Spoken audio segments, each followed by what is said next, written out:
Hello and welcome back to my channel, My Paul Weller Collection, a channel dedicated to my passion for all things the Jam, the Style Council and Paul Weller solo.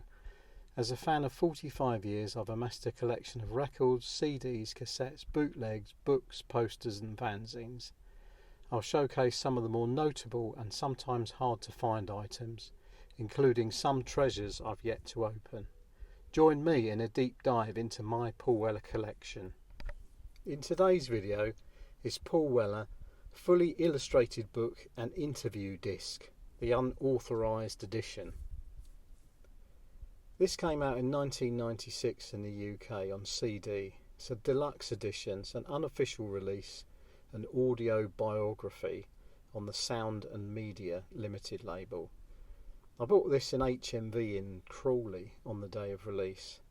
It's currently going on Discogs for £2 and the highest ever paid for it was £3, so it's not rare or valuable or anything, but it's just quite an interesting item for different reasons. This is how it reads on the back. This unauthorised, fully illustrated book and CD collection follows Paul Weller on his chameleon course, jamming with Rick Buckler and Bruce Foxton, putting on the style with Mick Talbot, and then returning to his roots, both musical and geographical, with Stanley Road. Woking's finest has come a long way and gone full circle and secured an enduring place in the rock and roll Hall of Credibility. The interview contained on this picture CD was recorded during Paul's visit to the US in March 1994. Now I'm a bit torn on this item because I think the interview CD is pretty terrible, and yet the book is actually quite good. On the CD, which I'll let you hear a bit of in a minute, the interviewer has no questions. He just makes it up as he pretty much goes along. I'm surprised Paul Weller didn't get more annoyed with him, as I've heard him get with other interviewers in the past when they ask silly questions. I found myself sort of zoning out a lot during it. And you can hear, because I listened to it on headphones, and you can hear Paul Weller lighting up cigarettes and inhaling smoke and taking a sip of tea every now and again, which is more interesting than the guy's questions. The interviewer was trying to find a deep and meaningful reason for everything, and Paul Weller wasn't really. Also, they were talking about the Wildwood album, but the interviewer never mentioned the title once during the whole interview, and constantly described it as the record. It should have been really interesting, as the album Wildwood is, in my opinion, probably Paul Weller's best record, but it just wasn't. It's 31 minutes of my life I probably won't get back. On to the book. It was very good. Lots of great pictures in there, lots of good information for people who don't know much about the Jam, the Style Council and Paul Weller. It's a great start. So for that reason, it's probably worth picking up. But the CD, it's probably worth putting in the bin. But I'll let you hear it. From the last record, more or less. And even though the last time we talked, you said most of the songs were already written. Right. And you had an idea of what you wanted the next record to sound like. Right. As we walk towards a second solo record, and we had discussed about, being comfortable with yourself to present yourself as a solo artist, and working with the same people, developing those relationships.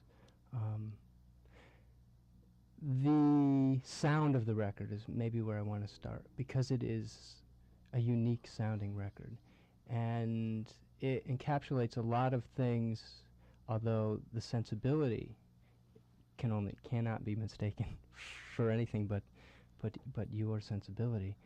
The sounds on the record are different, and they work so well with your sensibility.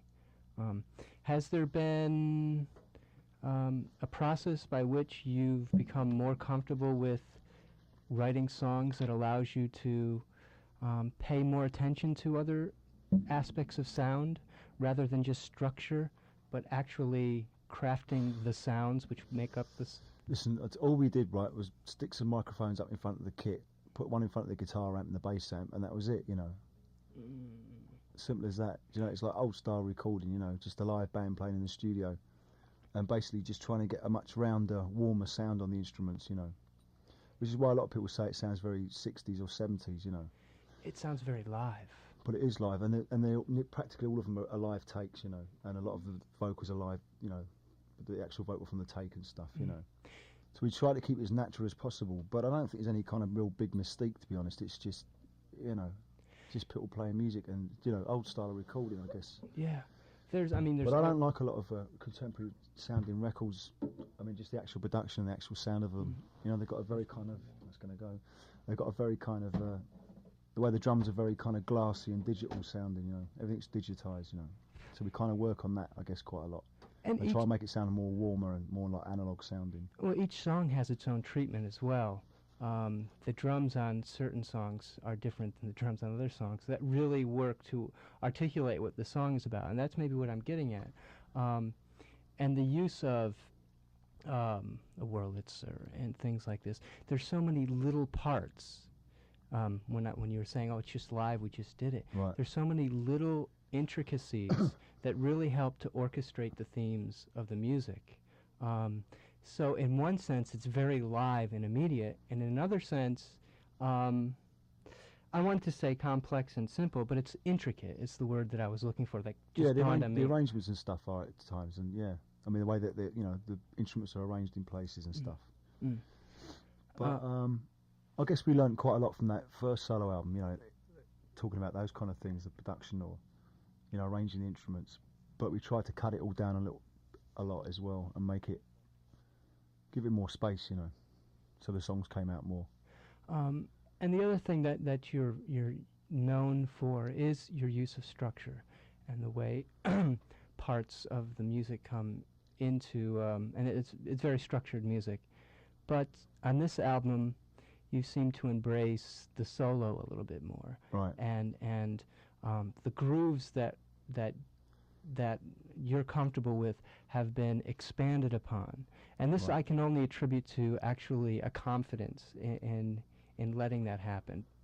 Yeah, I guess that's true. You know, I think my confidence has grown over the last 2 years. You know, and it definitely has since that first solo album. You know, where it was me kind of just testing the waters. I think a lot of the time. You know, but I guess going out and playing live. You know, I've done quite a lot of live work over the last couple of years, so I guess that that always helps. I think that gives you confidence. I mean, if you can do it in front of people, then you can do it anywhere. You know. Which leads me to another kind of aspect of the music, which is the maybe more personal content behind the songs, and the way that enters into it. Are you more comfortable talking about some of the issues that are brought up on the record?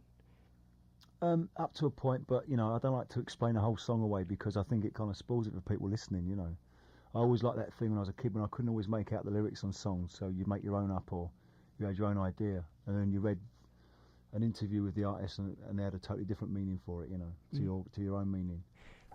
So there we have it, the fully illustrated book and interview disc, Paul Weller, the unauthorised edition. Thanks very much for watching. See you in the next one.